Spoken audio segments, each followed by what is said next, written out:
മാന്യ പ്രേക്ഷകർക്ക് കണ്ണാടിയിലേക്ക് സ്വാഗതം. കുംഭകോണം കുംഭകോണം എന്ന് കേട്ട് ചെവി തഴമ്പിച്ച കേരള ജനതയ്ക്ക് മുന്നിൽ ഇതാ മറ്റൊരു കുംഭകോണം കൂടി. ഈ കഥ നടക്കുന്നത് കൊച്ചിയിലോ കൊടുങ്ങല്ലൂരോ അല്ല. പാവപ്പെട്ട ജനങ്ങൾ തിങ്ങി നിറഞ്ഞ, ഒരു നേരത്തെ ആഹാരത്തിന് വകയില്ലാതെ മുണ്ടുമുറുക്കി കൊടുത്ത് ജീവിതം നയിക്കുന്ന പാവപ്പെട്ട ജനങ്ങളുടെ സ്വന്തം നാടായ പാലായിലെ ചൂണ്ടച്ചേരിയിലാണ് ഈ നാടകം അരങ്ങേറുന്നത്. കാലിത്തീറ്റയുടെ കൊച്ചുമകനോ അതോ പാമോയിലിന്റെ അനന്തരവനോ? ഏതായാലും ഇത്ര വലിയ ഒരു കുംഭകോണം ഈ അടുത്ത കാലത്തൊന്നും കേരള ജനത കണ്ടിട്ടില്ല. എന്താണ് ഈ പാവം കുട്ടികൾ ചെയ്ത തെറ്റ്? ഉമ്മച്ചനെ റപ്പായി തിരഞ്ഞെടുത്തതാണോ ഇവർ ചെയ്ത ആ വലിയ കുറ്റം? ഫോട്ടോസ്റ്റാറ്റിന്റെ പേരിൽ ലക്ഷക്കണക്കിന് രൂപയാണ് ഉമ്മച്ചൻ ഈ കുഞ്ഞുങ്ങളുടെ കയ്യിൽ നിന്ന് പിഴിഞ്ഞെടുക്കുന്നത്. ഫോട്ടോസ്റ്റാറ്റിന്റെ പേരിൽ പിഴിഞ്ഞെടുത്ത ഹവാല പണം കൊണ്ട് ഇതിനകം ഉമ്മച്ചൻ സ്വിസ് ബാങ്കിൽ അക്കൗണ്ട് തുടങ്ങിക്കഴിഞ്ഞു എന്നാണ് സൂചിപ്പിക്കപ്പെടുന്നത്. ഇനി നമുക്ക് കണ്ണാടിയുടെ എക്സ്ക്ലൂസീവ് ക്യാമറാമാൻ കുഞ്ഞപ്പൻ കൂതറത്താനം പതുങ്ങിയിരുന്ന് പിടിച്ച ഉമ്മച്ചന്റെ ഒരു എക്സ്ക്ലൂസീവ് വീഡിയോ ചലച്ചിത്രം കാണാം. ഈ റപ്പാകുന്നത് ഇത്രയും സുഖമുള്ള കാര്യമാണ് ഇപ്പോഴാ മനസ്സിലായേ. ഫിസിക്സിന്റെ നോട്ട് എടുത്ത് മറിച്ചിട്ട് വേണം എനിക്കിനി എന്റെ പുതിയ വീടായ ഹവാല ഹൗസ് ഒക്കെ ഒന്ന് മോടി പിടിപ്പിക്കാൻ. എന്റെ ഒരു യോഗവേ, മണ്ടന്മാരായ കുറെ പിള്ളേരുള്ളതുകൊണ്ട് എനിക്കിങ്ങനെ പൊട്ടടിക്കാൻ കഴിയാം. ആരുടെ ഇവിടെ ഈ റപ്പാകുന്നത് ഇത്രയും സുഖമുള്ള കാര്യമാണ് ഇപ്പോഴാ മനസ്സിലായേ.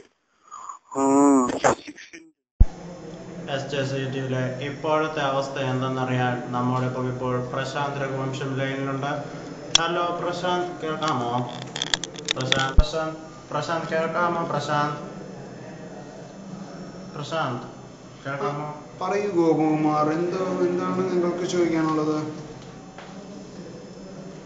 എന്താണ് SJCTയിലെ ഇപ്പോഴത്തെ അവസ്ഥ എന്നതിനെ കുറിച്ച് താങ്കൾക്ക് എന്താണ് പറയാൻ കഴിയുന്നത്? അതായത് മിസ്റ്റർ ഗോപകുമാർ, ഇന്ന് SJCTയിൽ നടക്കുന്ന വളരെ ഒരു കുംഭകോണ മാഫിയയാണെന്ന് നിങ്ങൾക്ക് മനസ്സിലായല്ലോ.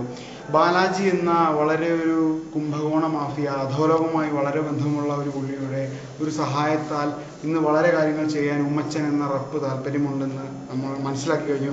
എങ്കിലും ആ ഉമ്മച്ചൻ്റെ കരാളഹസ്തങ്ങളിൽപ്പെട്ട് ജീവിതം തകർന്ന ഒരു കൂട്ടം ജനങ്ങളെ നമുക്കിവിടെ കാണാൻ കഴിഞ്ഞു. അതിൽ 1-2 പിള്ളേർക്ക് അവരുടെ അനുഭവങ്ങൾ പങ്കിടാൻ നമ്മോട് താല്പര്യമുണ്ടെന്ന് നമ്മോട് പറഞ്ഞു കഴിഞ്ഞു.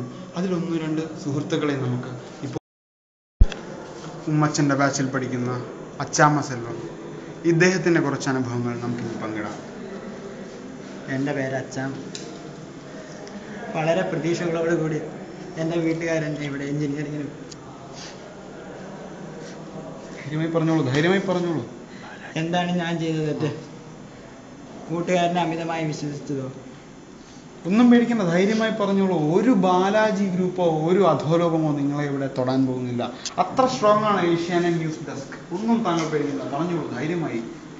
എൻ്റെ പപ്പ പട്ടിണി കിടന്നുണ്ടാക്കി തന്ന 1 ഗ്രാമിൻ്റെ ആണേലും മാല, അത് ഫോട്ടോസ്റ്റാറ്റിൻ്റെ കാശ് കൊടുത്തില്ലെന്നും പറഞ്ഞ് ഉമ്മച്ചൻ അതും അവൻ കൊണ്ടുപോയി. ഇതാണ് ഇന്ന് SJCTയിലെ അവസ്ഥ. ഒരു അരാജകത്വം. പണ്ട് ഫസ്റ്റ് റാങ്ക് 10ാം ക്ലാസ്, +2 എന്നീ പരീക്ഷകൾക്ക് ഫസ്റ്റ് റാങ്ക് മുതൽ എല്ലാ എഴുതിയ പരീക്ഷകളും ഫസ്റ്റ് റാങ്ക് മേടിച്ച ഒരു ചെറുക്കനാണ് മിസ്റ്റർ പരമു. അദ്ദേഹത്തിൻ്റെ ഇന്നത്തെ അവസ്ഥ നോക്കൂ. വെള്ളമടിച്ച് മയക്കുമരുന്നിനും കഞ്ചാവിനും അടിമയായി അദ്ദേഹത്തിൻ്റെ അവസ്ഥ കണ്ടാൽ മാവേലിക്ക് പോലും ഒരു അവസ്ഥ തോന്നും. ഇതാ കണ്ടുകൊള്ളൂ. മിസ്റ്റർ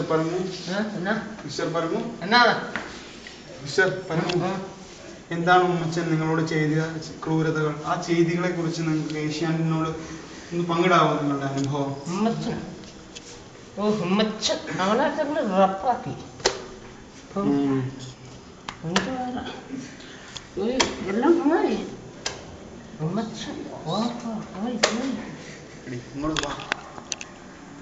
കണ്ടോ, ഉമ്മച്ചൻ എന്ന പേര് മാത്രമേ അവന്റെ ഓർമ്മയിലൊന്നുള്ളൂ. അവൻ പഠിച്ച ഇക്വേഷനുകളോ ഒന്നും അവന്റെ മനസ്സിൽ നിന്നില്ല. ആ കുംഭകോണത്തിന്റെ അടിമയായി അവൻ ഇന്നും ചരിത്രം മാത്രമായി ഇന്ന് SJCTയിൽ ആ തിണ്ണകളിൽ ഇന്നും അവൻ കിടക്കുന്നു.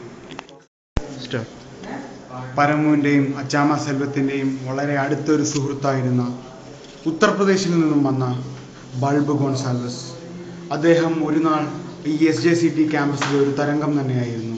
ഡാൻസിൽ അവൻ പെൺകുട്ടികളുടെ മനസ്സിൽ കണ്ണിലുണ്ണിയായിരുന്നു അവൻ. ഇന്ന് അവൻ്റെ അവസ്ഥ നമുക്ക് ചിന്തിക്കുന്നതിലും അപ്പുറമാണ്. ഡാൻസ് മാനിയ എന്ന സയൻറ്റിഫിക് ആ ബുദ്ധിരാക്ഷസന്മാർക്ക് പോലും കണ്ടുപിടിക്കാൻ പറ്റാത്ത വളരെ അപൂർവങ്ങളിൽ അപൂർവമായ ആ രോഗം SJCTയുടെ കോണുകളിൽ ഇന്നും അവൻ തെണ്ടി തിരിഞ്ഞു നടക്കുന്നു, ഒരു അനാഥഭ്രാന്തനായി. നമുക്ക് അവൻ്റെ ചില ചിത്രങ്ങളിലേക്ക് കണ്ണോടിക്കാം.